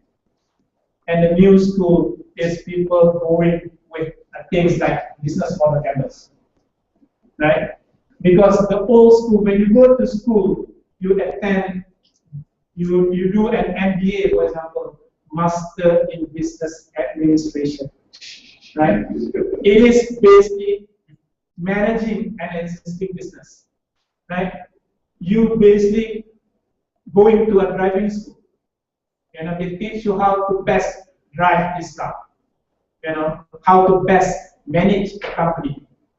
Right? And as with any driving school, you already have the car. Right? Everything is in place. Right? And this is how it's driven. You go Stanford, Harvard, and all that. This is where they will teach you. Even some of all our universities here basically will tell you that this is how you do. You write a business plan. Right? And it's always process driven. Since everything is already in place, it's always process driven. This is our standard operating procedures. Right? How we do things. Whereas in the new school, it is about entrepreneurship. And entrepreneurship, basically, you start everything from scratch. The business does not exist. You are the one who is putting the car together because the car is not there. You need to put the car together before you actually drive it. Right? So it is from zero. You need to put everything in place. And the people that are promoting this, basically, Alex Osterwelder, Eric Ries, and Steve Blank, these are the people that are promoting the sort of the new school, which is based on the business model canvas, lean startup, and customer development. So these are the tools that they use to actually put together the business. And again, it is always passion driven because nothing is in place yet. You need to be powered by passion. So the conflict between the old school and the new school is that some people in the new school will always say, dump your business plan. Let's burn your business plan because we don't need a business plan anymore. All we need is the business model canvas. Right? When we look at it, MTDC's approach is that you don't have to actually burn your business plan, but your business plan actually can complement the tools that are promoted by the new school. Right? You have an idea, immediately put that idea into a business model canvas, validate it. If it's not validated, go back, revise your business model canvas, and validate it again. Once it's validated, then either set up a company or write up a business plan before you go for funding, for example, either from government agencies or your family friends. Those kind of things. So basically, our approach is that you don't completely cut off the business plan part of it, but at least when you do your business model canvas and all that, when you start writing your business plan, it's already been validated, rather than basing purely on assumption, because that's what business plans are right now. It is purely based on assumption. How do you assume to get this customer? And we are assuming this customer will actually buy this product at this certain cost. And from there, we project this is the financials that we will get. So business plan purely based on assumption. Among the advantages of the business model canvas is that it is just a one-page snapshot. compared to a business plan might be 20, 30 pages long, right? A business model canvas actually gives you a one-page snapshot. And I've seen business plan actually, a couple of 100 pages long. I've seen business plan 500 pages long. I don't know whether it's writing a business plan or thesis, I'm not sure, right? So, and then it's graphical. You can actually see the relationship, as I showed earlier, between the boxes, how you get customers, what is the channel that you use to actually approach that customer, what sort of relationship that you want to build, and who are the key partners and their activities and all that. You can actually see the relationship and the cost associated with that and the revenue that you want to create.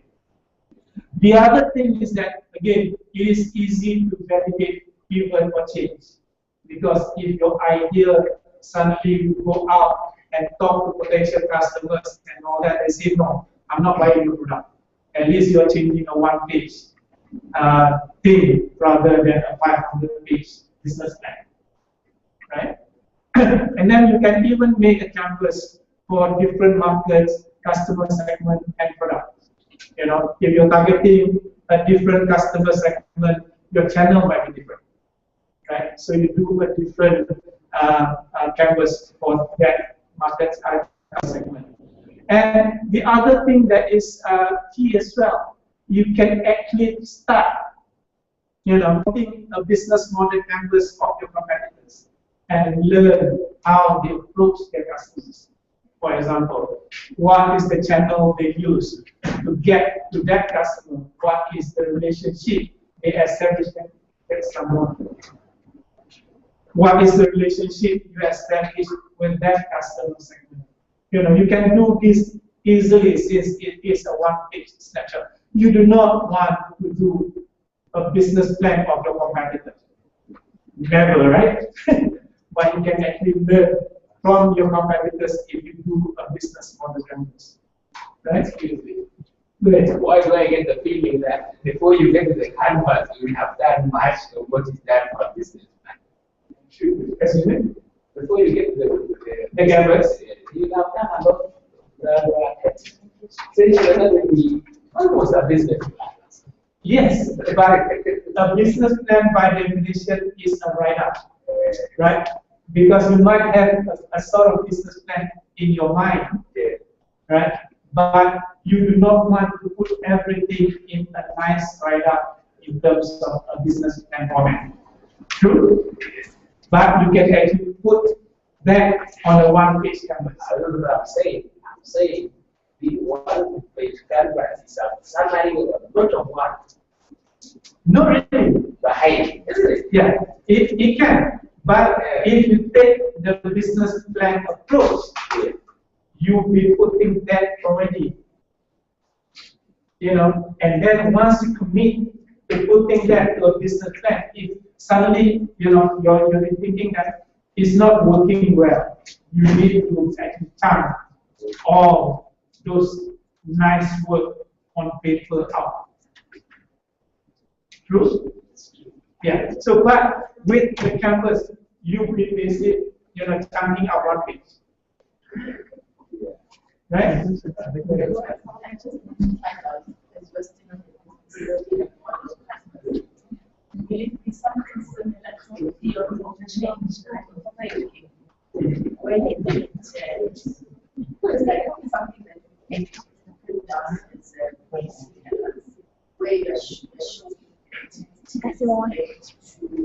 Programs, how they objectives, how to get some impact. You don't need to put that in one page, outlining the entire pages from policy strategic objectives, right, up until the activities that you're going to put in. Yes. So it's going to be something. Yes, and basically, a good point is that you can actually use the business model canvas not just to build a business, but also in terms of policy. Instead of actually we actually did a revised business model canvas for social enterprises, for example. Because instead of revenue, you might have impact. For example, yes, outcome impact, and that you can actually revise this model canvas actually to fit. Instead of business, it is a policy, but policies still have your targeted customers that who actually will be taking those policies forward, right?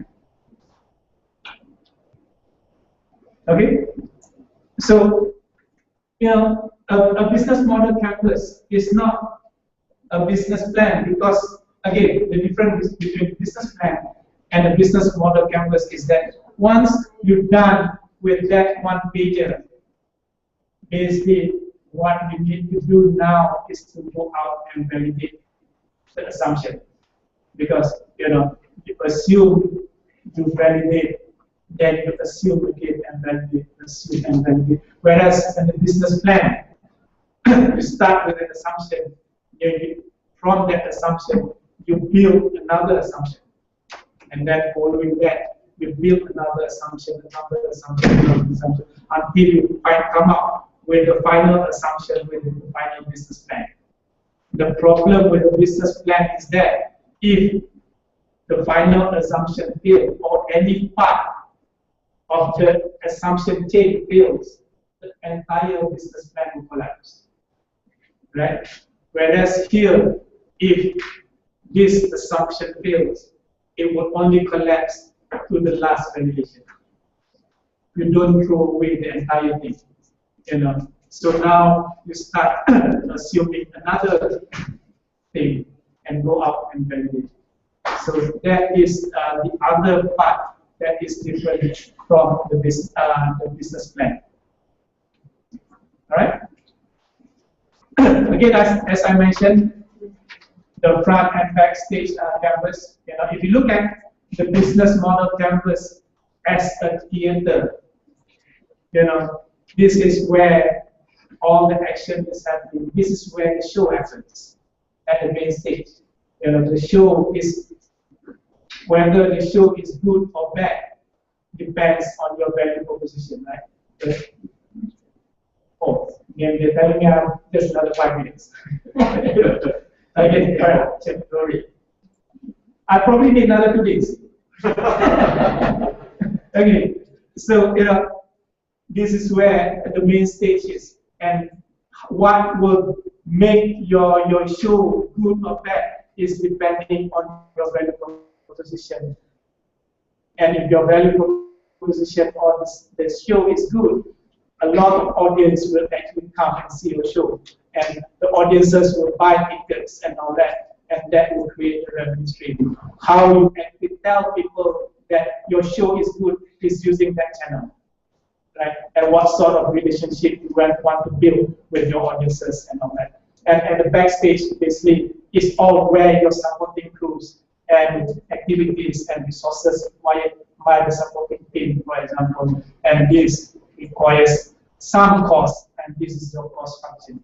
So briefly, this is what a business model canvas looks like in terms of a show. I was supposed to go through again all the details of the different boxes, but since I got just 5 minutes, I just skim through, and hopefully you can come for the second part of the workshop. Then we can actually go through much more in detail, right? But I just want to talk about the customer segment, because customers basically make or break a company, right? A company needs to always able to profile the customers, and the entrepreneurs themselves need to see fit in the shoes of the customer and look it from their perspective of why they want to buy the product and services, right? And then there are different segmentation tools to help you build your customer segment. And obviously, the value proposition and customer, they need to always have the fit. Fit meaning that you are addressing the right pain with the right painkiller, right? Because you might have a very good pill. You do not want to sell cough syrup, to a person that is suffering from migraine, for example. There's no fit to it. Right? You're addressing the wrong painkiller to the wrong pain. So, value proposition and customer relationship is important. And of course, how you want to reach that customer segment is basically through your channel and the relationship that you want to build. And this will create the revenue streams and the key resources that require in terms of your partners and activities, right? And then you have the cost structure. So just before I go, I just want to show in terms of the business model canvas in action through Kiva. I understand that Kiva is very active in Africa, right? Kiva is basically a non-profit organization that lends money, as much as the back US to create opportunity around the world. Right? Kiva, I think, is very similar to Asoka and all the other micro lending organizations. Right? And if you look at the Kiva business model canvas, what Kiva offer is that we actually offer loan to poor entrepreneurs, right? And who are our customers?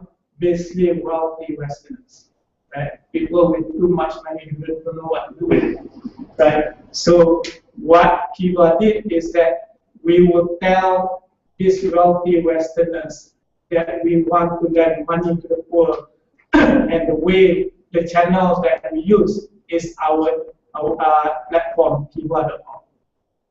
Right?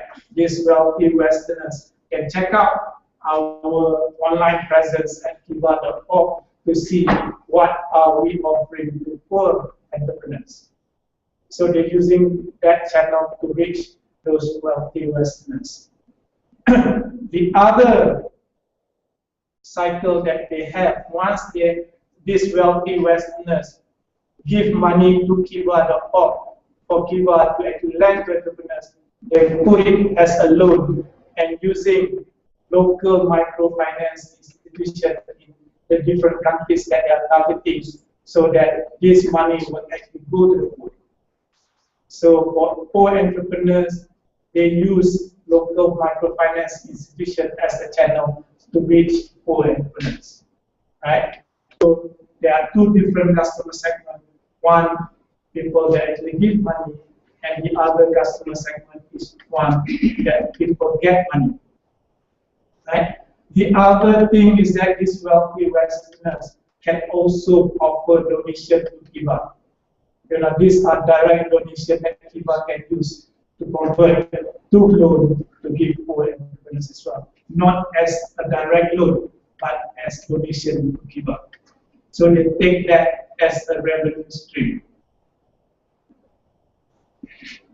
That basically is the front end of the Kiva business model canvas.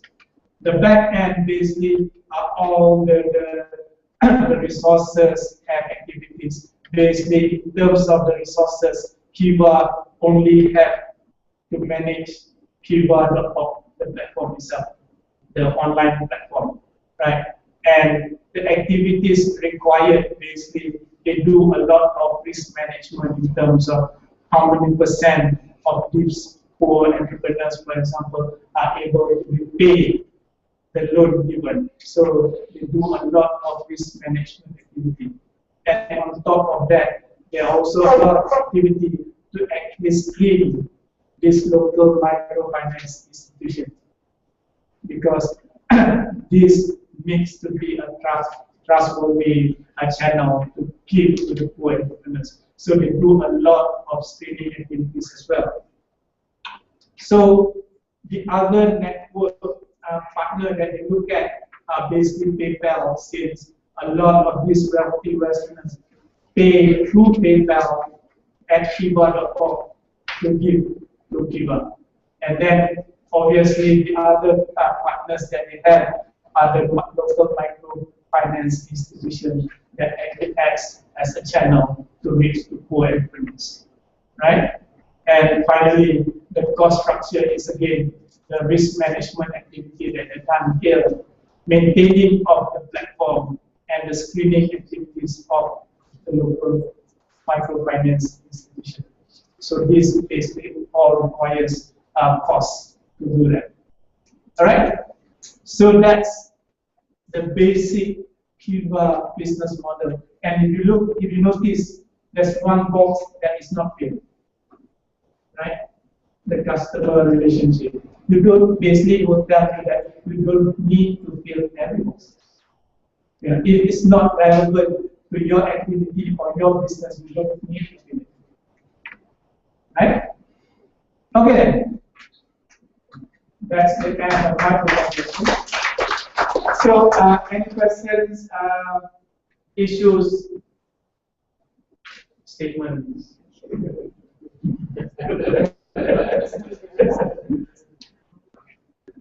Right? If not, thank you so much. You had the time. Yes. Next day, next week, you allocate yourself for time.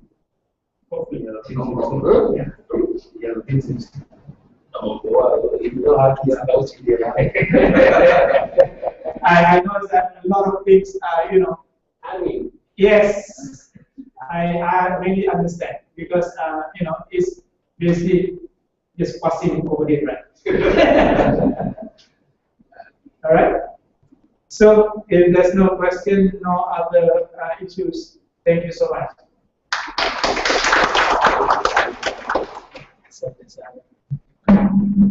Maybe during lunch, Mr. Amar will be staying Yeah. for lunch. Yes. Yeah, you can, chat with him over lunch. Now I would like to call upon our next speaker, Mr. Azani. Haji Muhammad Azani Hassan. He's the director with Malaysia Corporation. He's going to present a topic on funding of commercialization of the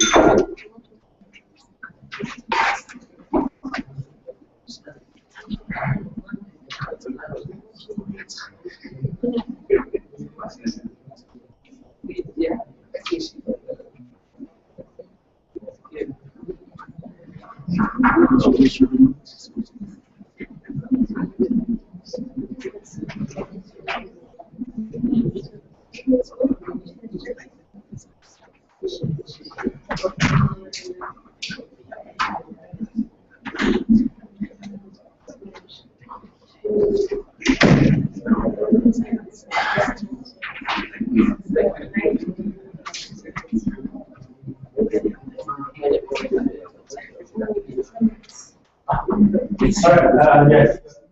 Maybe 10 minutes for one break.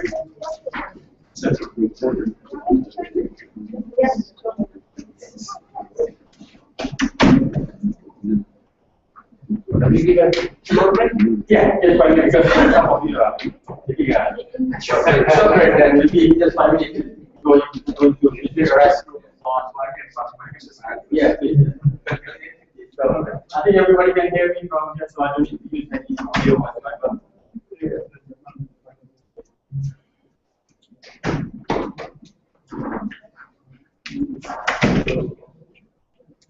Just checking, how many of you are in the government or private sector at universities or want to be an entrepreneur? No, remember.